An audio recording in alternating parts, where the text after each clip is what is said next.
అన్ని పేపర్లే చెయ్యి.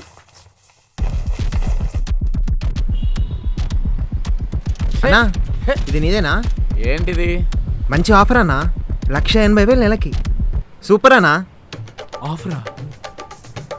ఎప్పుడన్నా జాయినింగ్? జాయినింగ్? చాలా మంచి కంపెనీ అన్నా. నువ్వు వెళ్ళిన తర్వాత నాకు కూడా జాబ్ చూడన్నా. నేను వెళ్ళాక కదా, 1,80,000 కదా? అవునన్నా. తప్పకుండా ఇప్పించేద్దామమ్మా, నువ్వు వెళ్ళు. ఓకే, థ్యాంక్ యూ అన్నా. 1,80,000 అంట మావా. ఏంద్రా వాడు జాబ్ అంటాడు, 1,80,000 అంటాడు. నాకు తెలియకుండా ఎప్పుడు జాయిన్ అయినా జాబ్లో? ఈ పేపర్ల విలువ 1,80,000 అంటరా? ఏంది పేపర్లు ఇస్తే 1,80,000 ఇస్తారా? పా అయితే తెచ్చుకుందామా?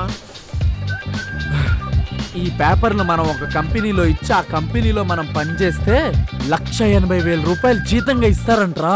నెల రోజులు ఇన్ని పర్సులు కొట్టేసినా రావురా మనకి అంత డబ్బులు. హాఫ్ నాలెడ్జ్ నా కొడక. అవునా? పద బండిది అయితే ఫస్ట్ అన్న. పొద్దున ఒక యాక్సిడెంట్ జరిగింది కదా, అతను బతుకున్నాడా చచ్చిపోయినాడా? అంత ఖచ్చితంగా అడుగుతున్నావంటే ఆ యాక్సిడెంట్ నువ్వే చేసుంటావు.